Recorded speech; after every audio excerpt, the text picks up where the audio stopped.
Pretty good first year for Bo Nix. How about that? That was a very good draft pick. Bill, what's the superlative for the Broncos?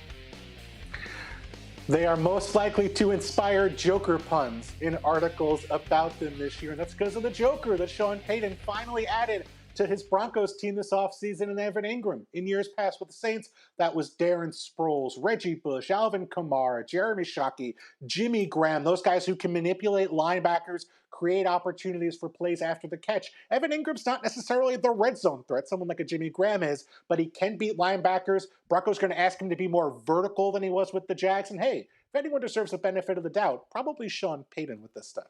All right, they got a long summer ahead of them. Mina, give us 3 priorities for the Broncos.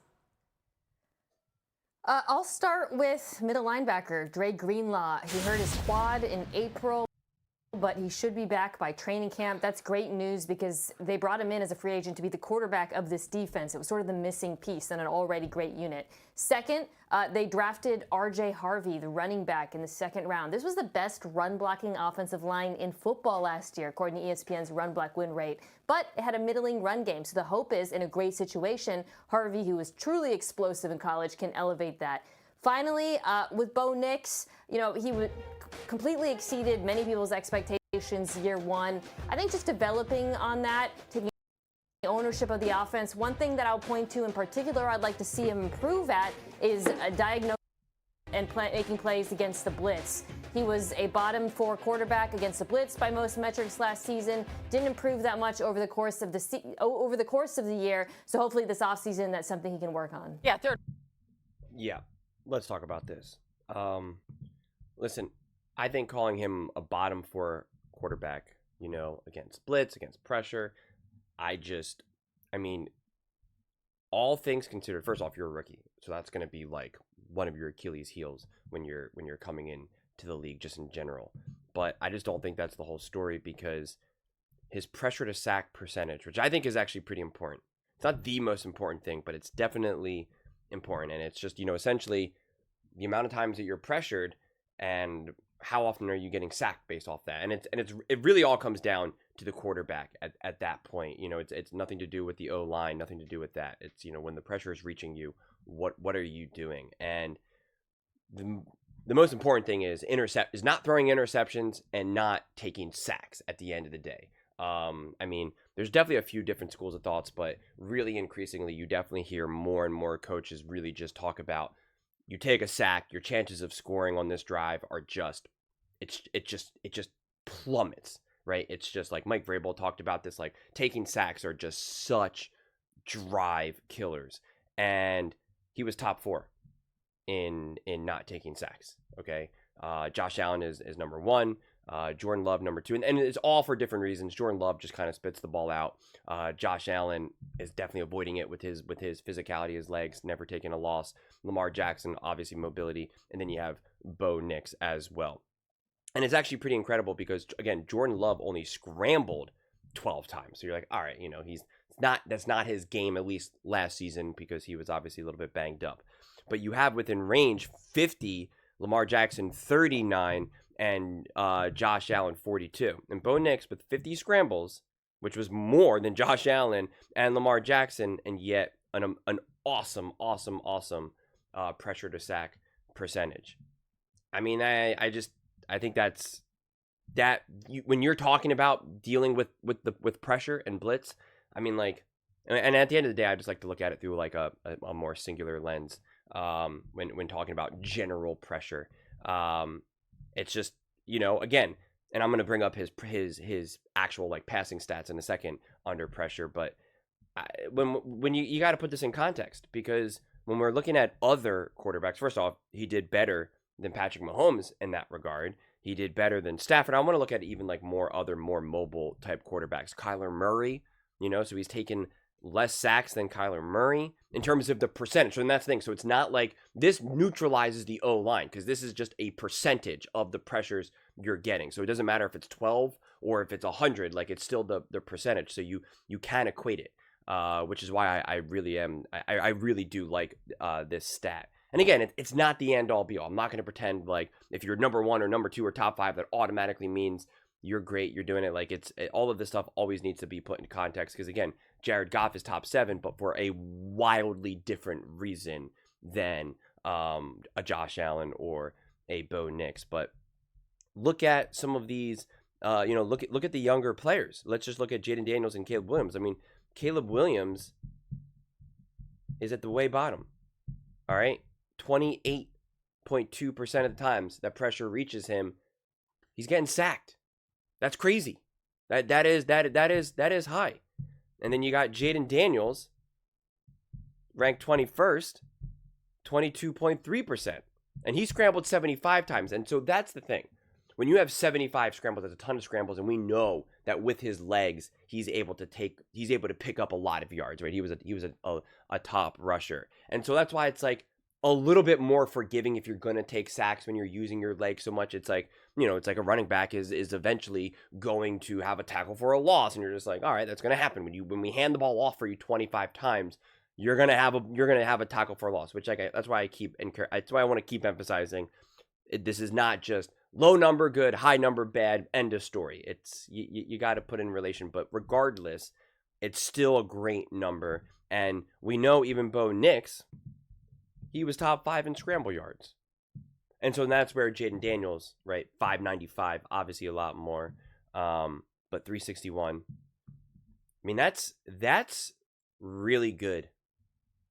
That's better than I think people really understand. And again, the problem is you also have design runs. And that's what I said I want to see Bo Nix do more design runs, because he only had 69 yards. His scramble yards are top 5, but they pretty much really don't do a lot of scramble yards, design runs. When we can see Lamar Jackson, like Bo Nix actually has more scramble yards than Lamar Jackson, but significantly less. In terms of design runs, Lamar Jackson is king with that, 570. But when you look at 75 scrambles and 595 yards for Jaden Daniels and compare that to Bo Nix, who was 50 scrambles for 361 yards, like it's all there for him. Picking up 41 first downs with his legs. All right, top 5. Jalen Hurts number 1, of course, because that's also not going to include some of the tush pushes and stuff. Jaden Daniels 55. So it's just like what he's been able to do with his legs, with his mobility, under pressure with his legs and mobility, has been wildly impressive. And that makes sense when you're a young quarterback, that when you have some of the mobility, you're going to rely on that. That's going to be a little bit more of your get out of jail free card. So it's not to say that he can't improve passing under pressure. Of course he can, but like I think it's a little misleading when you're just kind of like, he hasn't really been that good of a quarterback under pressure. It's like no.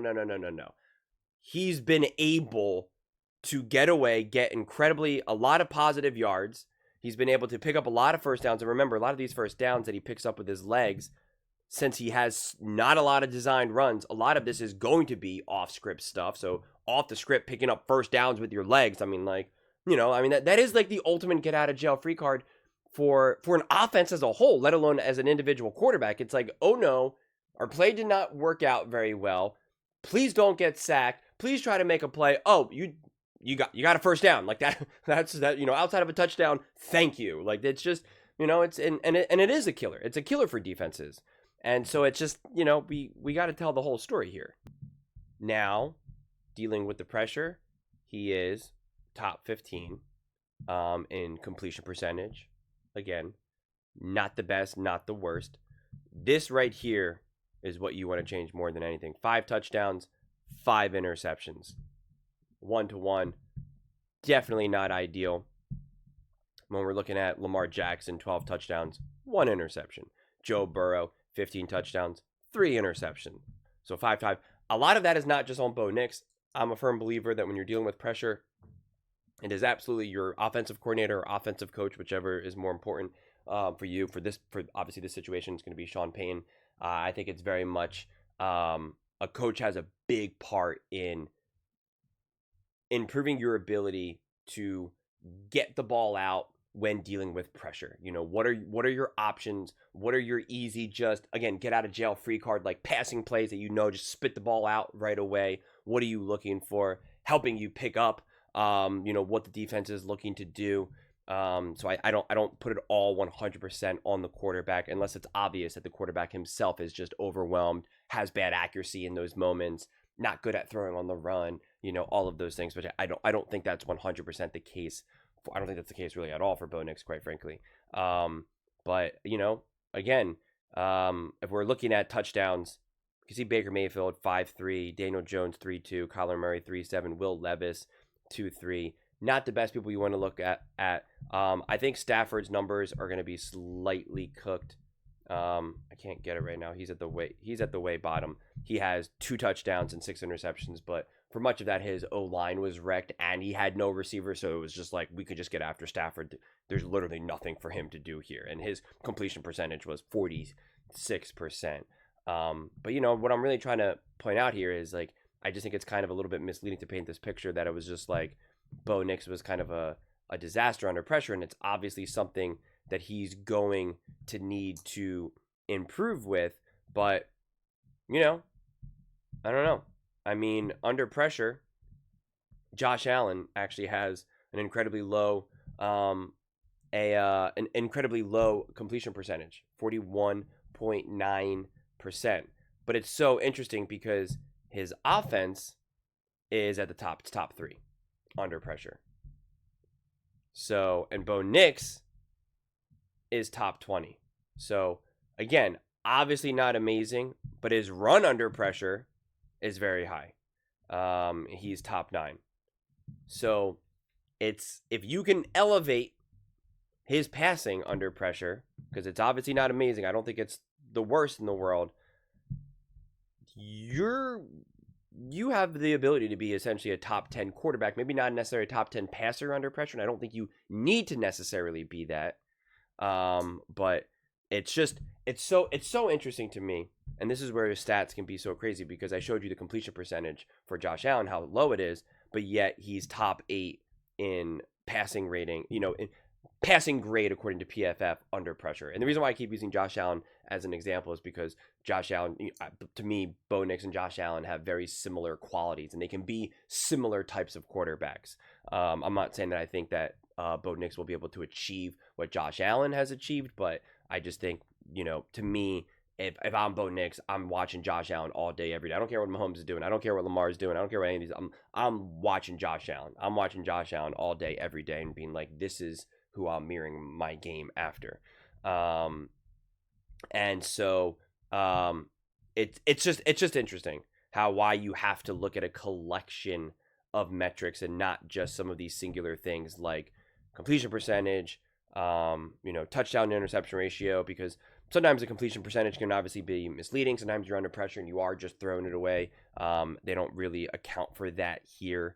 But then if you're also looking at big time throws under pressure, Josh Allen has made 17, top in the league under just Joe Burrow, big time throws under pressure. Bo Nix, only 4. So that's why you can forgive a poor completion percentage, a handful of interceptions, but if you're throwing for 10 plus touchdowns and you're making some big time throws, picking up some huge first downs, keeping the defense honest, etc., etc., etc., it really changes things up, and obviously also if you're using your, successfully using your legs as well and minimizing turnover worthy plays. And that's what I appreciate, because Bo Nix, at the very least, is bottom of the league under pressure with turnover worthy plays. So he's not taking sacks.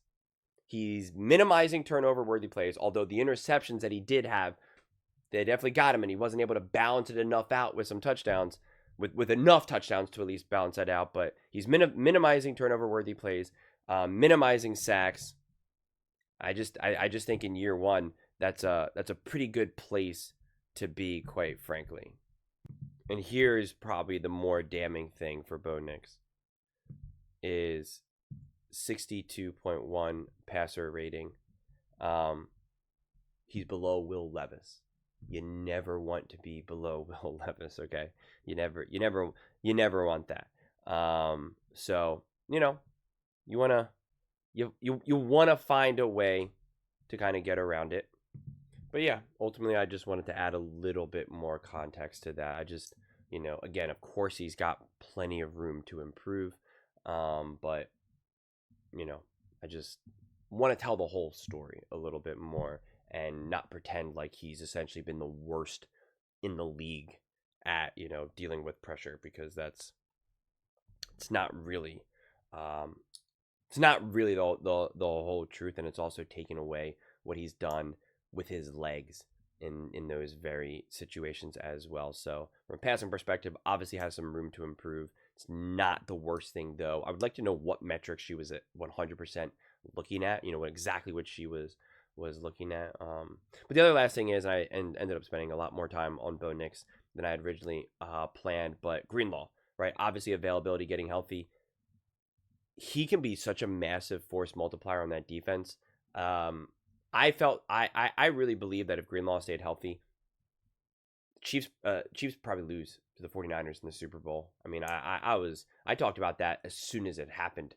One of my earlier videos on this channel, I was just like, Greenlaw went down, that defense changed, and Patrick Mahomes and Andy Reid were able to just get after his backup, his replacement, and they feasted on it. And I mean, Greenlaw was just such a monster. And in the 2 minutes that Greenlaw played for the 49ers when he came back last season, he was just an absolute beast and a monster and was all over the field. And then he got banged up again. And so if he can stay fully healthy for this Denver Broncos team, I mean, like, he's just a madman unleashed, man. I mean, like, he really is. It's just all out. He gives such intense effort, and I think he's just such an energizing force on that defense that if he can stay healthy, it's like, I think it's an absolute game changer. But it is a question mark if he can stay healthy. Like, that, unfortunately, is the reality. And yeah, I talked about this before in many other previous videos as well about this. This Denver Broncos team actually having an awesome O-line. Technically, it had the top passing O-line and the top, rushing O-line, run block O-line. And so it's to have them be so pedestrian in the run game is kind of like, how, right? Like, how is this possible? And so the hope is that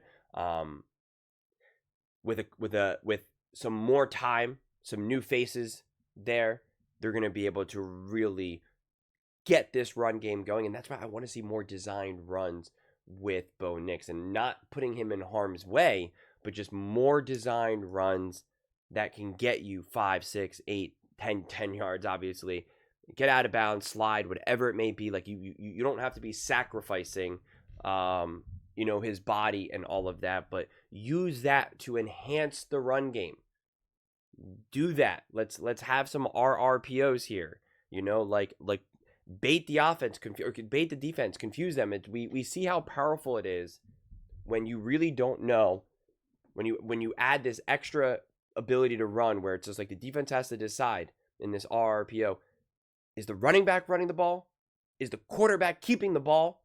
Is the quarterback now passing the ball?